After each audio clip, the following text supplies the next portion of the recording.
जी, good morning. Welcome है आपका अपने चैनल में। तो कैसे हो आप सभी? आई होप आप सभी अच्छे होंगे और स्वस्थ होंगे। तो ये है मेरा डे 30 का डे 25। तो यहाँ पे मैं सुबह उठी ना मॉर्निंग में, तो ना बड़ा आलस आ रहा था आज सुबह ना। उसके बाद में 5-10 मिनट अपनी यानी बेड पे ही बैठी रही। पता नहीं आज थोड़ा अजीब सा ही लग रहा था।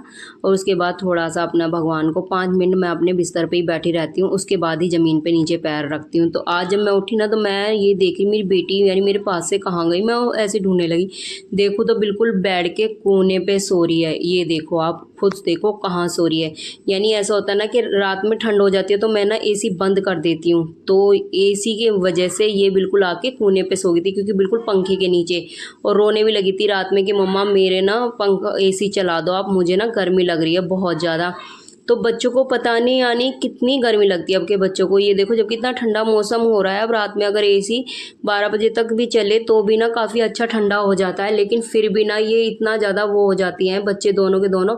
एक तो रात भर तो कपड़ा ओढ़ते नहीं है, दूसरा और उसमें भी ना बच्चों को इतनी ज़्यादा यानी गर्मी लगती है, हद हो गई हम लोगों को। जबकि रात को ना मैं तो एक एसी कंबल है उसको ओढ़ के सोती हूँ, मुझे इतनी ज़्यादा ठंड लगने लगती है, लेकिन बच्चों को बिल्कुल भी ठंड नहीं लगती। मुझे इतना अफसोस आया जब मैंने सुबह इसको देखा ना, और मुझसे रात को इन्हें यानी बोला कि मम्मा एसी चला दो एसी, क्योंकि मैंने 12 बजे के बाद ना बंद कर दिया था, क्योंकि बहुत कूलिंग हो जाती है, पंखा भी चलता है तो दोनों चीज़ चलती है तो बहुत ज़्यादा कूलिंग हो जाती है। मैंने कहा कोई नहीं, अब थोड़ा सा कम चलाएंगे तो अच्छा रहेगा। एक तो मौसम चेंज हो रहा है ना, उस कारण ना तबीयत भी बहुत ज़्यादा ख़राब चल रही है इस टाइम मौसम में। तो मैं नहीं चाहती बच्चे बीमार पड़े, क्योंकि बच्चे बीमार हो जाते ना तो फिर ठीक होने का जल्दी से नाम नहीं लेते। और ये मौसम ना कहते हैं ना, ये मौसम ना चेंज होते हुए मौसम ना बहुत जल्दी बच्चों पे परेशानी और परेशान कर देते हैं। तो इस वजह से उसके बाद भाई मैं ऊपर ना क्लीनिंग वगैरह अपनी यानी योगा वगैरह करके और नीचे आ गई थी वॉश करने के लिए। और आज पता नहीं मेरा कैमरा ये कैसे हो गया, अपना आप ही डायरेक्शन चेंज होगी, मेरी समझ में ही नहीं आया। मैं इसको बाद में वीडियो को एडिट करते हुए देख रही हूँ तो मुझे बड़ा अफसोस आया। उसके बाद मैं आ गई थी घूमने के लिए वॉक पे। तो ये देख लो, आज तो मैंने थोड़ा अंधेरे में शूट नहीं किया था, क्योंकि ज़्यादा अंधेरा रहता है फिर उसमें कोई फ़ायदा नहीं, यानी काला काला सा वो रहता है। और ये हो गया था 5:30 का टाइम हो गया था घूमते घूमते, और बाहर ना आज फिर ऐसा ही मौसम हो रहा था। एक तो कहीं पे बारिश हो रही है, कहीं पे तो इतनी बारिश हो रही है और कहीं हो रही नहीं है। वैसे हमारे यहाँ पे बारिश हो रही है, लेकिन बारिश के बाद जो उसके बाद जो उमस हो रही है ना, उसके बाद तो यानी इतना बुरा हाल हो रहा है जिसकी कोई हद नहीं। और आज मैं थोड़ा सा ना और आगे चली गई थी आज, यानी जहाँ पे डेली वॉक करती थी आज वहाँ नहीं घूम के मैं थोड़ा और आगे चली गई थी, क्योंकि ये था मेरा आज कि मैं थोड़ा सा और ज़्यादा घूमने की कोशिश कर लूँ। और थोड़ा सा ये भी रहता है कि एक ही जगह घूम घूम के ना थोड़े से वो हो जाते, तो मैंने थोड़ा और जगह घूमने के लिए चली गई थी। उसके बाद मैं आ गई थी घर पे, और घर पे आने के बाद मैं नहा ली थी। तो मैं बता दूं, आज है सोमवार, तो सभी को सावन के पहले सोमवार की हार्दिक शुभकामनाएं, सभी का मंगल में हो। तो मैंने श्वेत यानी सफ़ेद सफ़ेद नहीं कहेंगे, मेरी क्रीमी क्रीमी सी साड़ी थी, रेड और क्रीमी सी साड़ी, क्योंकि कहते हैं ना भोले जी को श्वेत रंग बहुत ज़्यादा पसंद है, बहुत प्रिय, सर्वप्रिय है। यानी उनको सफ़ेद फूल, सफ़ेद वस्त्र, सब चीज़ सफ़ेद सफ़ेद कहने का मतलब उन्हें ज़्यादा बहुत प्रिय है। तो मेरा मन भी था कि क्योंकि एक तो यूट्यूब पे डेली हम कुछ ना कुछ देखते रहते हैं ना, सुन के ना अच्छा लगता है, फिर उनको फॉलो करने को भी मन होता है। तो मैंने सुबह ना बड़ी उससे ना मन से कि मैं आज यही वाली साड़ी पहनूंगी, और जो चीज़ है उसे करना चाहिए फॉलो। मैं कहती हूँ कभी कभी कुछ नियम भी फॉलो कर लेने चाहिए। तो यहाँ पे मैं नहा धो के अपना तैयार हो लगी थी, तो इतने हस्बैंड जी भी नहा लिए थे, क्योंकि आज घर में ना मेरा, दीदी का और हस्बैंड जी का, हम तीनों ही फास्ट थे। क्योंकि ये रहता ना, मैं तो जबकि मैंने संकल्प लिया है पूरे सोमवार का फास्ट रखने का, पूरे सोमवार का नहीं, सॉरी, पूरे सावन फास्ट रखने का। अभी मैंने फ़िलहाल हस्बैंड जी को तो नहीं बताया, क्योंकि वो थोड़ा गुस्सा करते हैं इस बारे में, लेकिन मेरा मन रहता है, क्योंकि मैं पहले भी रहती हूँ इन चीज़ों को। तो पिछले साल तो थोड़ी मेरी तबीयत ख़राब थी, इस वजह से मैंने छोड़ दिया था, लेकिन इस बार मैं करूँगी। ये होता है अच्छे के लिए होता है, सुख शांति के लिए होता है। तो इस वजह से मेरा मन करा कि मैं इस बार फिर से रखूँ। और जब एक टाइम भोजन कर ही लेते हैं तो देखो फास्ट तो ऐसा कुछ टफ फिर पड़ता नहीं, मैं ये मानती हूँ।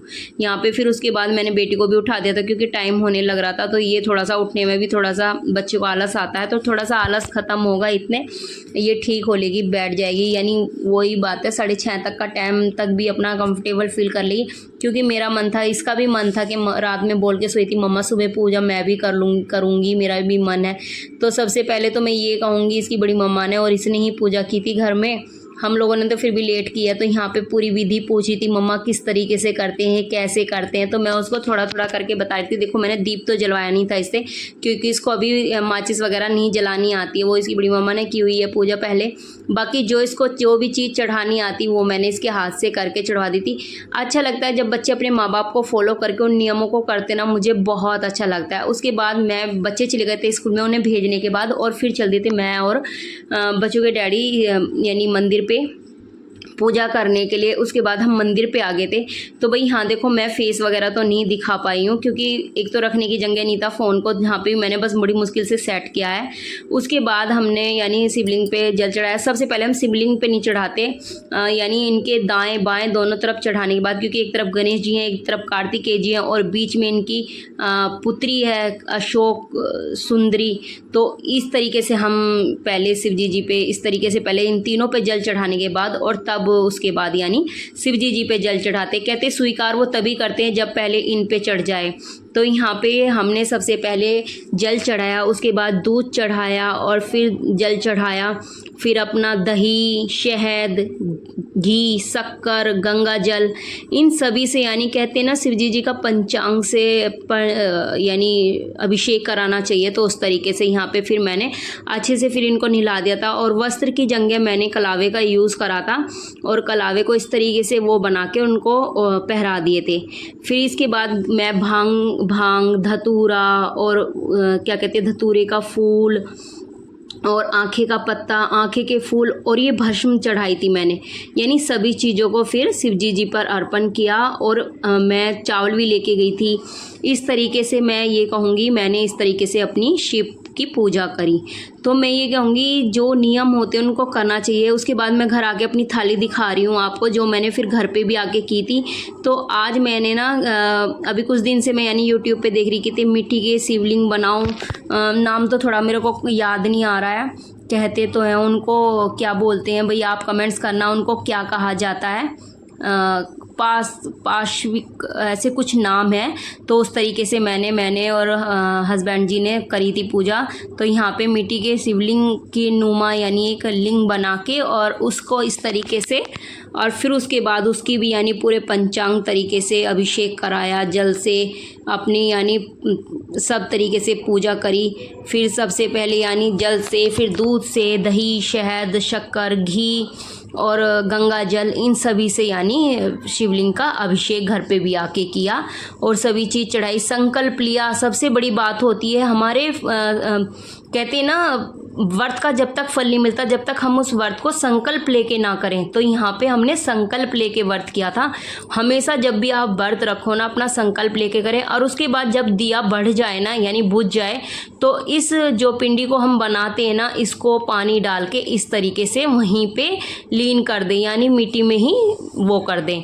और उसके यानी इसी तरीके से भाई जिस तरीके से मैंने ये चीज़ सुनी है यूट्यूब पे देखी है तो मैंने भी इसी तरीके से अपनी पूजा करी थी। और ये कुछ वीडियो मैंने कल शाम की शूट करी थी जो कि गुरु पूर्णिमा पे मैंने भोग बनाया था। तो नाइट में हमारे ना इस तरीके से भोजन बनता है, खीर बनती है यानी दूध की और उसमें जो भी आप खाते हो मेवा वगैरह वो आप डाल सकते हो। तो यहाँ पे मेरी लगभग खीर बनके रेडी हो गई थी। जब मैंने रखी थी तो भाई जब मेरे इतना माइंड में आई नहीं थी, लेकिन मैंने फिर सोचा कि चलो मैं थोड़ा सा शूट कर लेती हूँ। एक तो थोड़ा सा मुझे पकड़ने की दिक्कत रहती है, क्या पकड़े कौन पकड़े, तो थोड़ा सा मैं इग्नोर सा कर देती हूँ बनाने में। लेकिन फिर भी मेरा मन करा कि मैं अपने सब्सक्राइबरों के लिए थोड़ा सा शूट कर लूँ। तो यहाँ पे चीनी डाल के मैंने और मेरी खीर बनके रेडी हो गई थी। दूसरी तरफ मैंने कढ़ाई चढ़ा दी थी। तो मैं बनाई थी आलू और चने की दाल, आलू और चने का आलू की सब्जी। तो यहाँ पे मैंने कढ़ाई रखने के बाद पहले तो अच्छे से मैंने खीर को चला दिया था क्योंकि चीनियाँ से अच्छे से घुल जाती है तो ठीक रहता, नहीं तो वो नीचे बैठ जाती है ना फिर बेकार रहता। तो इधर तेल डाल के और जीरा डाल दिया था क्योंकि जीरे और टमाटर में ही छोंक लगता है, प्याज वगैरह नहीं गिरती है पूर्णिमा के भोजन में यानी प्रसाद में।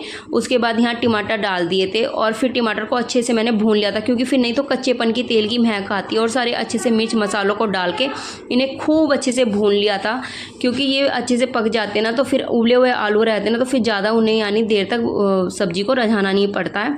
इन्हीं को अच्छे से भून लो। तो अगर आप 5 या 10 मिनट इन्हें खूब अच्छे से भूनो जब तक कि इनका तेल अलग ना हो जाए बिल्कुल भी, इस तरीके से। तब इसमें तभी यानी आलू वगैरह ऐड करने चाहिए। फिर इसमें मसालों की यानी खुशबू आती है, तेल की खुशबू नहीं आती। फिर यहाँ पे मैंने आलू डाल दिए थे और आलू डालने के बाद फिर अच्छे से मिक्स कर दिया था ताकि सारी चीज़ें ना बहुत अच्छे से मिक्स हो जाए। और भाई जब मैंने चने डाले ना, जब पता नहीं कैसे कैमरा बंद हो गया, वो बिल्कुल सूट नहीं हो पाया। और यहाँ देखो मेरी सब्जी ना बिल्कुल रज के, कलर देखो कितना प्यार आ रहा था, इतना सुंदर कलर आ रहा था। और मैंने दूसरी तरफ आटा लगा दिया था क्योंकि पूरियाँ बनती है, जो प्रसाद बनता है ना वो पूरी खीर और ये भोजन की थाली जो भगवान के आगे यानी रखनी थी मुझे। तो उसके बाद मैं थाली लेके चल दी थी अपने मंदिर की तरफ, क्योंकि अब इसके बाद ही पूजा होगी। और कहते हैं कि क्या नाम है, पूर्णिमा पे जो है, वैसे तो कल ये बताया जा रहा था कि पूर्णिमा सिर्फ 3 साढ़े 3 बजे तक की, क्योंकि परसों भी था उसका फास्ट।